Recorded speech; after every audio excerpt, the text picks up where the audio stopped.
Welcome back to the deep dive. So if you know anything about World War II tanks, you've probably heard the jokes about the M4 Sherman. Oh, yeah. It's usually painted as, the underdog. Big target, kind of slow, just completely outmatched by those German beasts, the Panther and the Tiger. Exactly. That's the standard story. But then you hit this paradox, right? How did the Allies actually win the tank war if their main tank was supposedly so inferior? Well, that's where the sources we've been digging into really flip the script. It turns out the classic view. It misses something huge. Okay, let's pinpoint a key moment. October 23, 1942. Second Battle of El Alamein. The Sherman's big debut, really. Right. And on paper, based purely on armor and gun, yeah, maybe the Germans look stronger. But the Americans had deployed something else. It wasn't just a tank. It was like the first piece of a bigger system, something hidden under the steel. It wasn't that the German tanks were bad. They were incredibly well-engineered machines. But they lost the mechanized war because the Sherman was essentially the first networked fighting vehicle ever. So that's our mission today. We're unpacking this almost classified history. How did nearly 50,000 Shermans become this networked force? The sources call it a vast talking military brain. It sounds like sci-fi, but it was real. And the craziest part, we found intercepted German communications. Their own soldiers, their commanders, were calling the American tanks the talking machines. They were genuinely spooked by it. And this whole idea, it actually started taking shape before the U.S. was even fully in the war. Planners were watching the Blitzkrieg unfold in Europe. They saw the German success, obviously, but they also saw a potential weakness. Exactly. Blitzkrieg relied massively on coordination, but U.S. intelligence noticed that the German command structure was, well, pretty rigid. Rigid how? And their radios were older tech, AM radios mostly. So in really drawn-out fights or when things got chaotic, units got isolated, radio contact would fail, and it failed a lot under fire. Ah, so suddenly your coordinated attack falls apart. Pretty much. Panzer formations ended up operating blind, relying on runners or signal flags or just guesswork. Really dangerous stuff in a fast-moving battle. So the Americans spotted this. They saw an opportunity. Enter Colonel Adner Chaffee Jr. He's really the key figure here. Back in '41, he wrote this memo that basically redefined the tank. What did he say? He argued that tanks wouldn't be judged on armor anymore. Not really.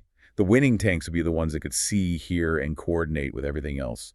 Infantry, artillery, air power, other tanks. Wow. So less about being an invulnerable fortress. And more about being a node in a network. It was a total philosophical shift. While German engineers chased perfection in armor and guns. The Americans went a different route. Inspired by what? Car manufacturing? Yeah, sort of. High volume, reliability, standardization. They thought having a reliable communication system across the whole force was better than having a few perfect but maybe isolated super tanks. Okay, let's talk tech then. The actual radios. You mentioned the SCR models. Right, the SCR 508, SCR 528, and the SCR 538 were the main ones. But putting reliable radios in tanks back then, that was a huge engineering challenge. I can imagine. You've got this metal box shaking violently, engine noise, electrical interference, and the radios used vacuum tubes, right? Fragile glass tubes. Exactly. Fragile tubes getting hammered by vibration and shock. Plus, the tank's own engine and electrical systems created massive electromagnetic noise. Trying to get a clear voice signal through that, it seemed almost impossible. So how do they crack it? Well, American engineers were pretty clever. Two main things. First, innovative shock mounting systems. They basically floated the radio components, isolating the delicate tubes from the worst bumps and bangs.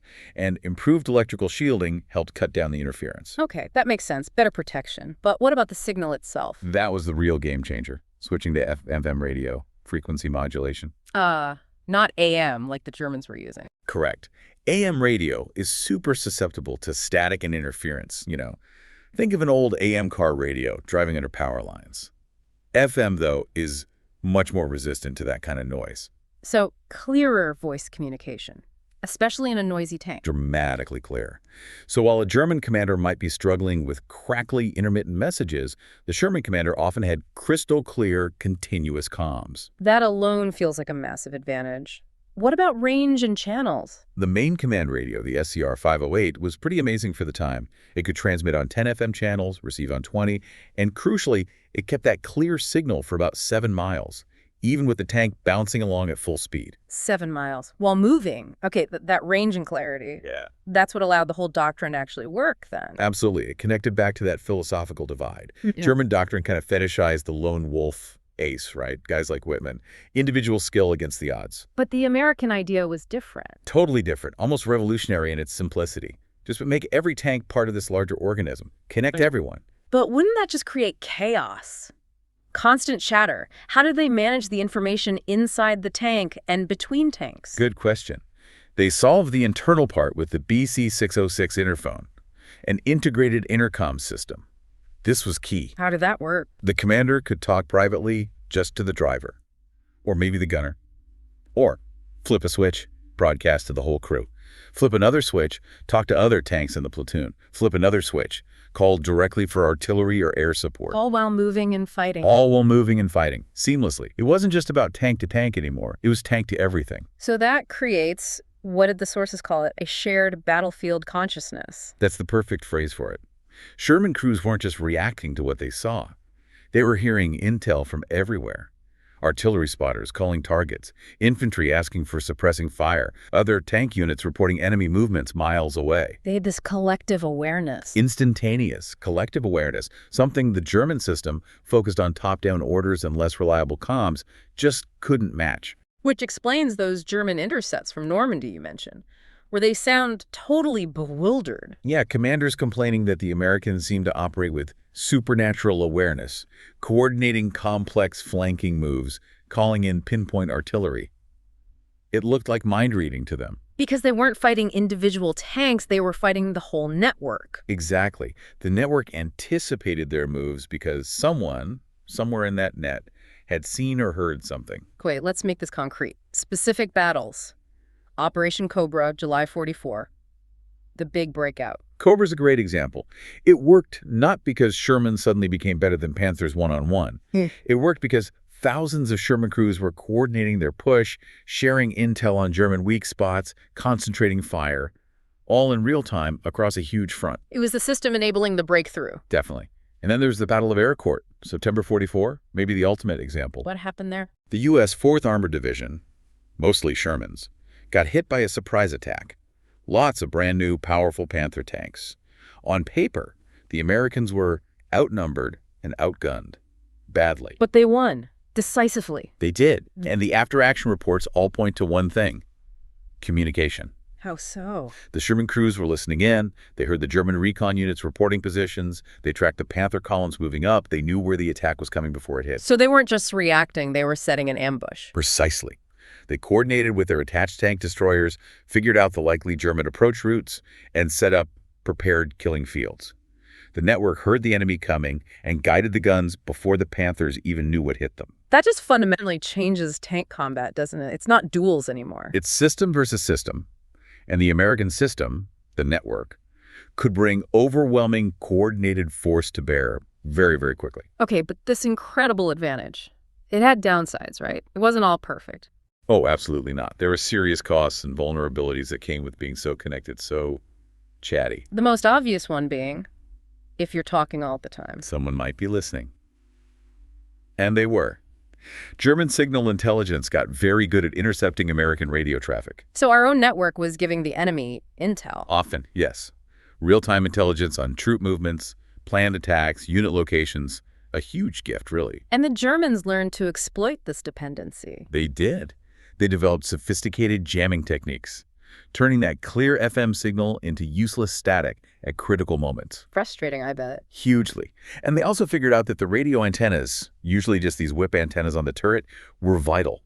Take out the antenna, and that Sherman instantly goes from a smart node to a blind, isolated tank. So they started targeting the antennas. Yep. With shrapnel from artillery, machine gun fire, anything to cut that connection. But the worst example of exploiting this dependency was the Battle of the Bulge, wasn't it? December 44. Absolutely devastating. A key part of the German plan was to sow chaos and confusion behind American lines. And they used the radio network against itself. Exactly. They systematically jammed frequencies, cutting units off. Yeah. But the really insidious part, they broadcast fake orders in perfect English. No way. Yes, using captured radios or operators who spoke fluent English. Suddenly, American units are hearing orders to retreat, to change position, to abandon strong points. Orders that sound completely legitimate. That must have caused absolute panic. It did. The sources describe widespread confusion, units moving the wrong way, commanders unsure who to trust. The system relied so heavily on constant, reliable comms for situational awareness that when the network itself was feeding you lies, it just broke down. It was a major factor in the initial German success. Wow, that really highlights the double-edged sword. It does, and it raises other points too. Some critics, even within the U.S. Army, worry that this reliance on the network maybe reduced the individual initiative of tank commanders compared to, say, the highly trained, more autonomous German aces. Were they too dependent on being told what to do? Potentially. And there were practical glitches too, like infantry radios often couldn't talk directly to tank radios. You'd have to relay messages up the chain of command and back down again. Slow, dangerous, especially if you just needed fire support 100 yards away. Okay, so pulling it all together. The M4 Sherman, it wasn't the toughest tank, it didn't have the biggest gun, we can agree on that. Fact. No argument there. But its real strength was something else entirely. Unquestionably. Huh. It was the most connected, the most coordinated, the most situationally aware fighting vehicle of its time. Its genius wasn't the steel, it was its voice. And that connects directly to how warfare evolved later. Absolutely. The Sherman's radio system, the whole network concept, was really the first large-scale taste of what we now call network-centric warfare. Shared awareness, integrated systems, that all has roots right back there in the SCR 508 and the doctrine behind it. It's that coordination map you mentioned earlier. Right. Maybe one Tiger could take out 5 Shermans in a fair fight. But those 5 Shermans talking to each other and to artillery, they'd already called in the fire mission to take out that Tiger before it even got close. Coordination multiplies your force massively. So the big takeaway from the sources seems clear. Fighting as a connected system, sharing information, that consistently beats relying on just superior individual equipment. World War II really proved that on the armored battlefield. Which leads to a final thought for you, our listeners. If that war showed how vital being an interconnected system was for winning, think about today. Think about the constant, instant digital connections we all have now, in business, in research, in any team effort. Yeah, are your teams operating like those isolated lone wolves? Or are you building that coordinated talking network? That's the enduring legacy of the often underestimated Sherman tank.